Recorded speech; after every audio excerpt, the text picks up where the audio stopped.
Hi friends, welcome to Arivilm. I'm Sabruddin and you are watching Function and Formula series.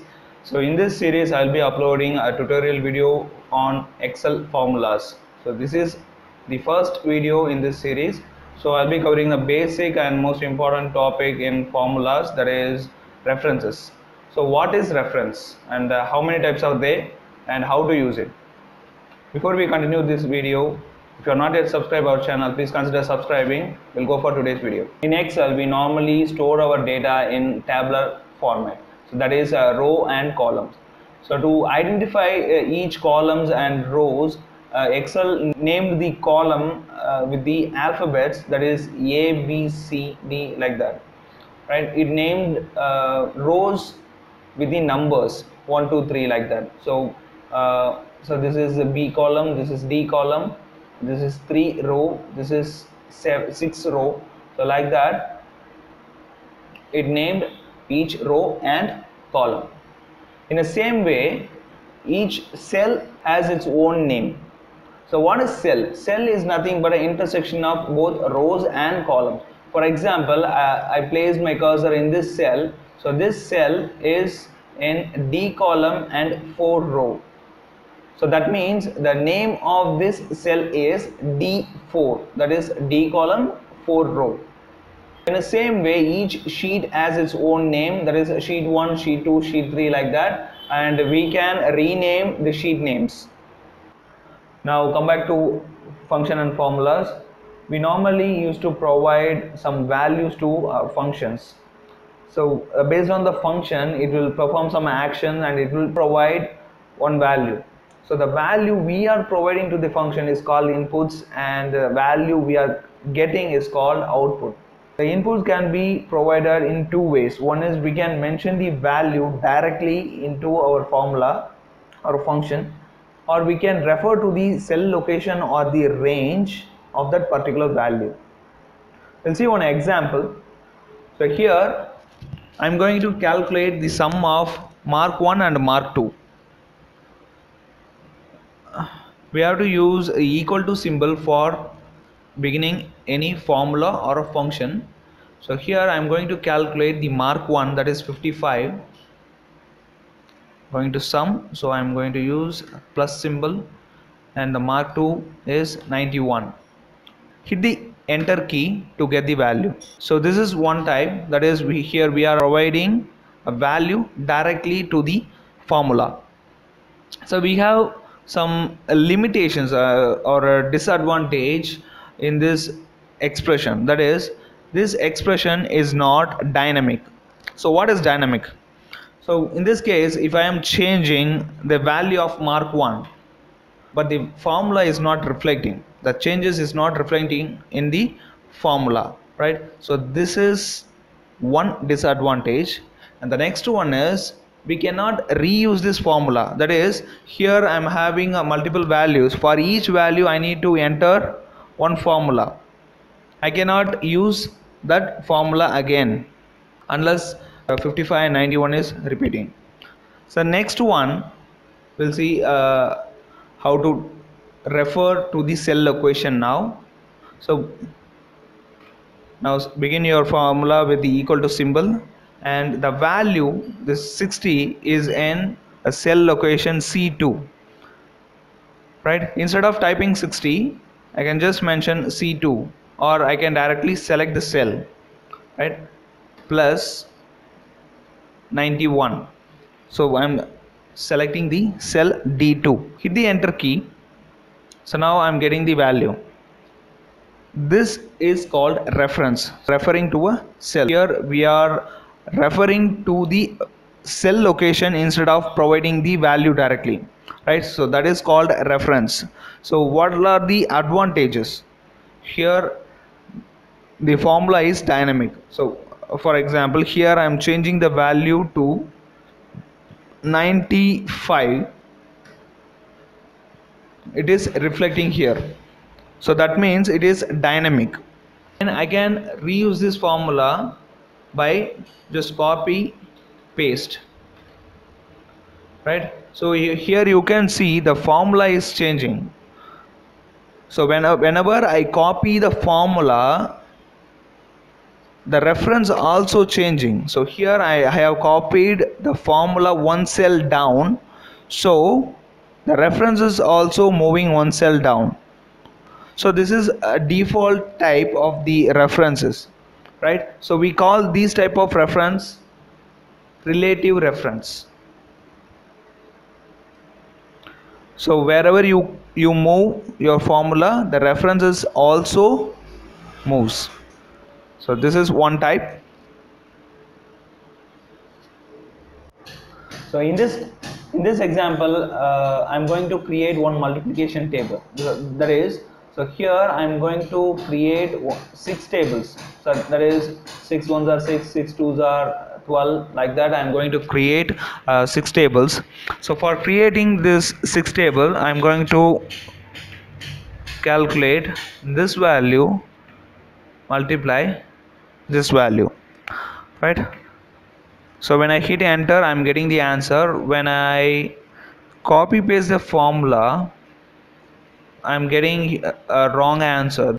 Here the formula is correct, but when I copy the formula, right, as I already told you, by default all the references are relative reference. So relative reference means wherever you copy the formula, the reference also moves, right? So here the reference B1 is changing to B2, and when you go down it is again changing to B3, right? So this row should not change, that is the row number 1 should not change. So in this case, when I am referring to the B1, I am locking the row number 1, so that whenever you copy the formula downwards or upwards, the row number will not change. As you can see, the B1 is constant for all the formula. So here we didn't lock the column, but we are locking the row alone. And in the same way, here I'm having a transpose of that same table. So here I'm going to calculate the 6 tables, that is this number multiply this number. In the same way, when you are copying the formula right hand side, right, this value, so that is E2, is again changing to F2, that is it change, the column is moving, the reference column is moving. So in this case I'm going to lock the E column.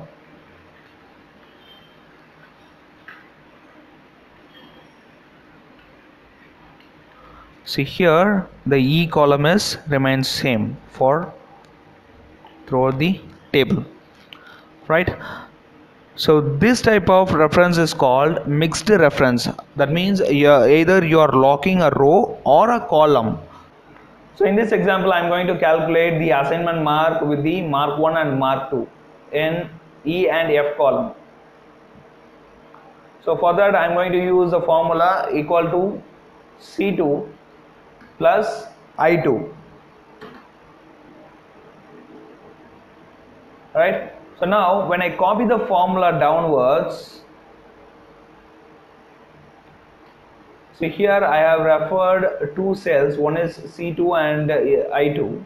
When I copy the formula one cell down, so the reference C2 is moving in a correct direction, that is C3, but the reference I2 is moving to I3, so it should not change the row. So I am locking the row like this.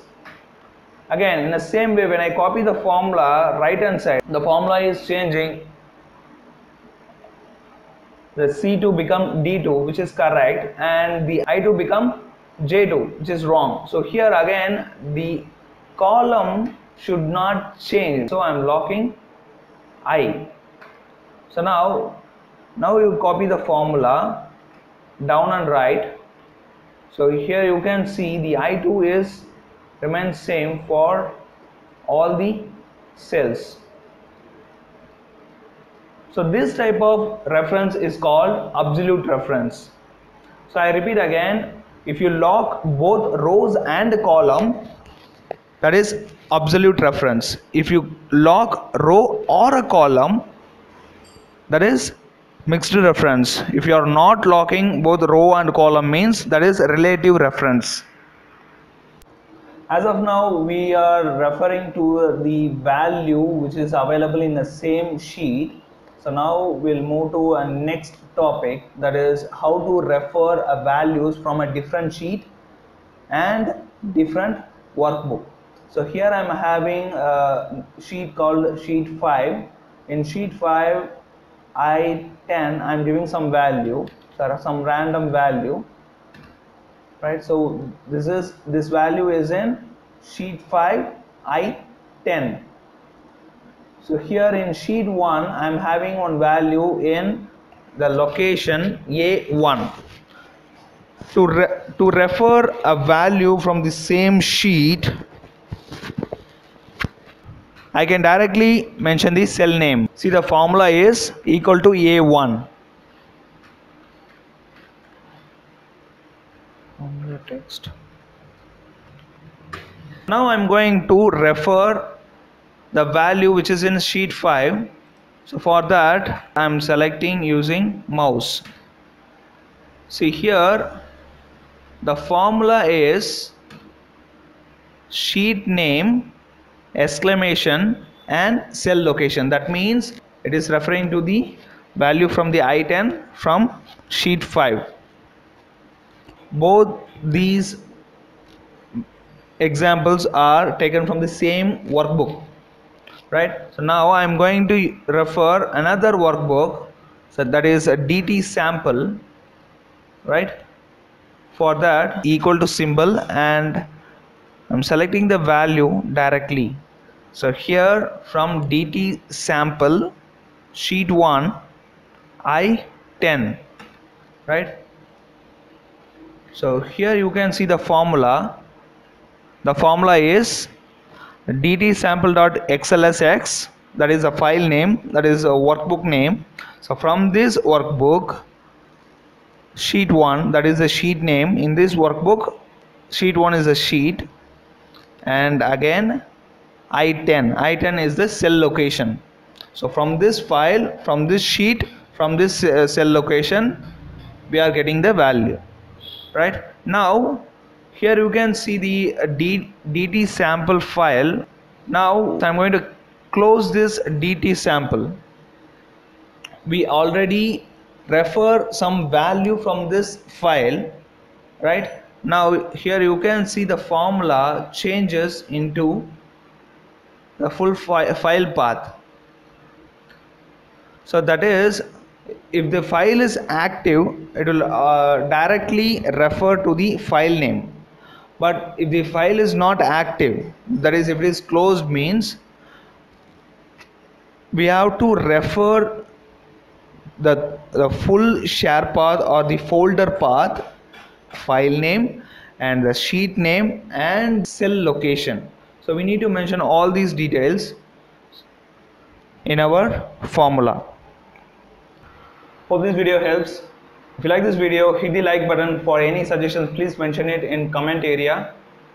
Share this video to your friends and colleague circles, and don't forget to subscribe this channel. Thanks for watching.